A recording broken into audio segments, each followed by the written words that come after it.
உறவுகளுக்கு அன்பு வணக்கம்.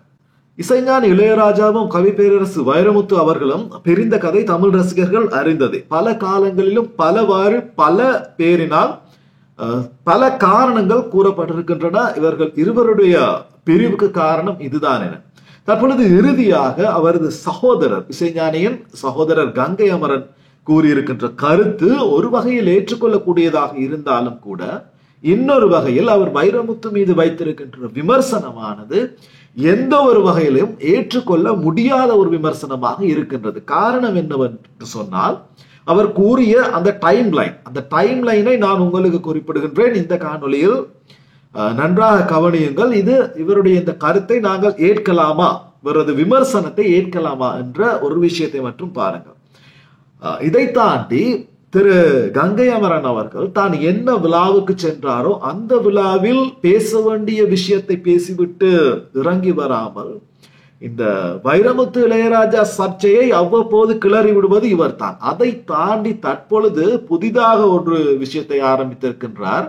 என்னவென்று சொன்னால், அண்மை காலமாக கலைஞானி உலகநாயகன் கமல்ஹாசன் அவரது திரைப்படங்களில் அவரது நடிப்பு பெரிதாக இல்லை. அவரது நடிப்பை கலாய்க்கும் விதமாக திரு கங்கை அமரன் அவர்கள் அண்மையில் இடம்பெற்ற ஒரு விழாவிலே பேசியிருந்தார்.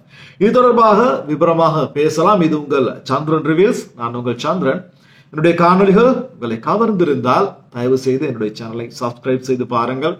என்னுடைய சேனலை சப்ஸ்கிரைப் செய்து பார்க்கின்ற என்னுடைய நண்பர்களுக்கு என்னுடைய பணிவான நன்றிகள்.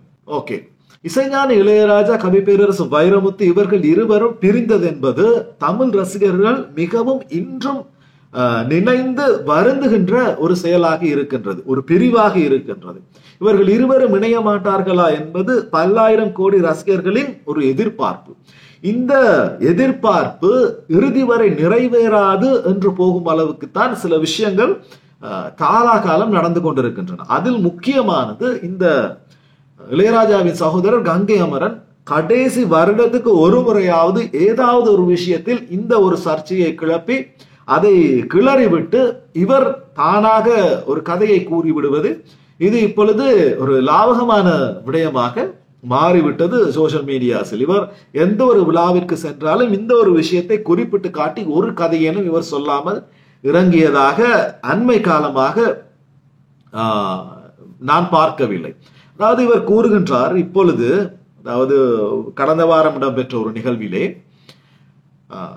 திரு இளையராஜா அவர்களுடைய இசையானது மிளிர காரணம் தன்னுடைய வரிகள் தான், தன்னுடைய வார்த்தைகள் தான் என திரு வைரமுத்து அவர்கள் அந்த காலங்களிலே சில கல்லூரி மேடைகளிலே பேசியிருந்தார்.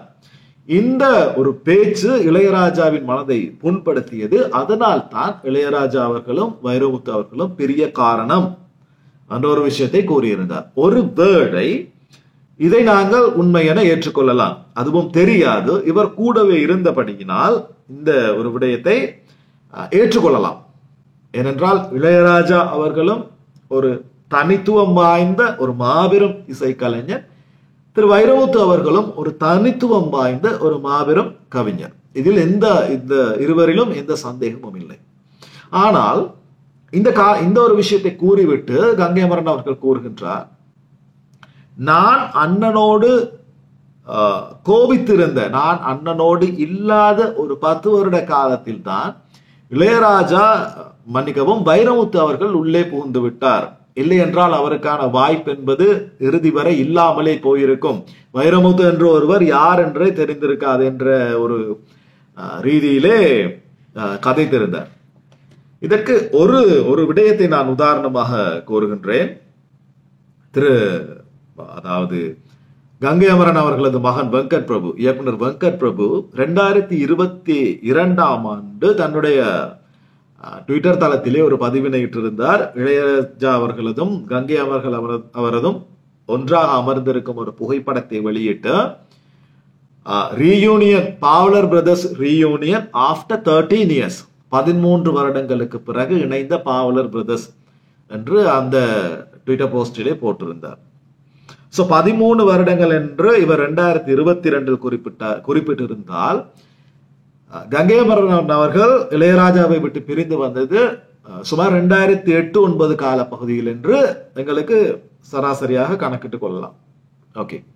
ஆனால் வைரமுத்து அவர்கள் இளையராஜாவை விட்டு பிரிந்தது, அல்லது இளையராஜாவும் வைரமுத்துவும் பிரிந்தது இறுதியாக 1986 நவம்பர் தீபாவளிக்கு வெளியான புன்னகை மன்னன் திரைப்படம் தான் இவர்கள் இருவரும் இணைந்து பணியாற்றிய இறுதி திரைப்படம். சோ இந்த ஒரு டைம் லைன் எவ்வாறு இவர் சொல்கின்ற கதைக்கு சாதகமாக அமைகின்றது என்பது எனக்கு புரியவில்லை. உண்மையிலேயே கங்கை அமரன் என்பவர் ஒரு பன்முக திறமை கொண்டவர் தான், அதில் சந்தேகம் இல்லை. கங்கை அமரன் அது ஒரு சில பாடல்களை நான் கூறுகின்றேன். எண்ணினிய பொன்னிலாவே, உறவுகள் தொடர்கதை, ஆனந்த ராகம் கேட்கும் நேரம், இந்த பாடல்கள் எல்லாம் உண்மையிலே மெய் மறந்து ரசிக்கக்கூடிய பாடல்கள். ஆனால் திரு இளையராஜா அவர்களின் மெட்டுக்கு, அந்த டைமிங்குக்கு பொருந்துகின்ற வார்த்தைகளை சரியாக கோர்ப்பதிலே கங்கை அமரன் ஒரு சிறந்தவரை தவிர,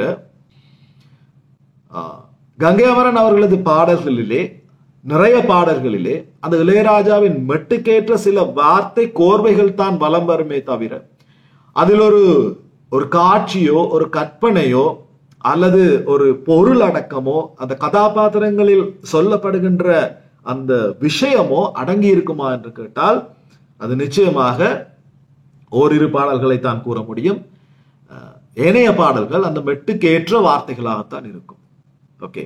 ஆனால் திரு இளையராஜா அவர்களும் திரு வைரமுத்து அவர்களும் இணைந்து பணியாற்றிய திரைப்படங்கள், அதாவது இவர்கள் பணியாற்றியது சுமார் 6 ஆண்டு காலம் தான், 1980 முதல் 86 வரை. இந்த 6 ஆண்டுகளிலும் சுமார் 27 திரைப்படங்கள்.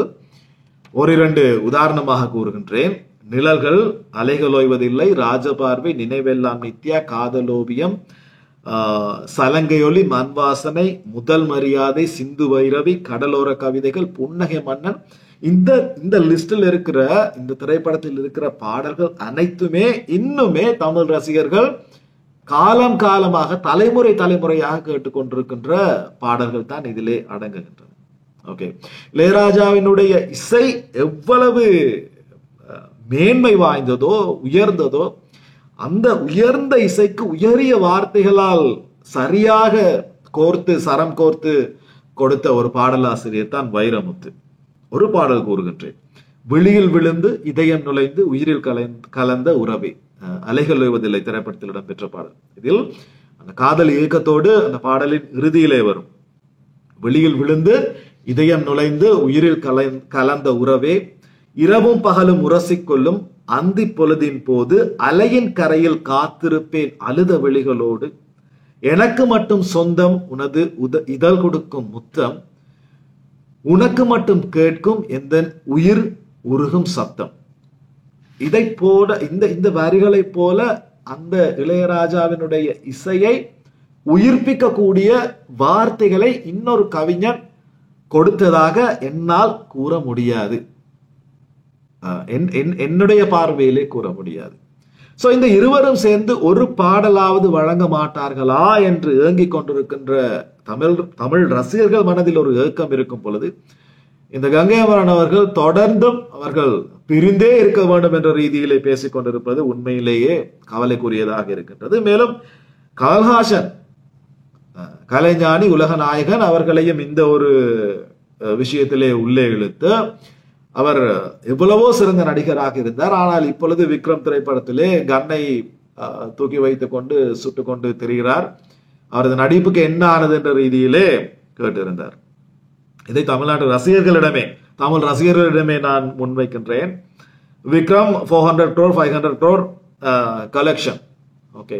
ஆனால் கமல்ஹாசன் எக்ஸ்பெரிமெண்டலாக ட்ரை பண்ணி செய்த ஹேராமாக இருக்கட்டும், அன்பிஷிவமாக இருக்கட்டும், அதற்கெல்லாம் ரசிகர்கள் என்ன பதிலை வழங்கினார்கள் என்று நாங்களே எங்களுடைய மனசாட்சியை கேட்டுக்கொள்ளலாம். ஓகே. சோ யாராக இருந்தாலும் வயதுக்கேற்ற முதிர்ச்சியோடு எந்த ஒரு மேடையிலும் பேச வேண்டும் என்பதுதான் என்னுடைய ஒரு தாழ்மையான வேண்டுகோள். என்னுடைய கருத்தோடு இணைந்து கொள்பவர்கள் கமெண்ட் செக்ஷனில் பதிவிடுங்கள். சந்திக்கிறேன் இன்னும் ஒரு பதிவில். அதுவரை விடைபெறும் நான் என்றும் உங்களில் ஒருவன் சந்திரன். நன்றி.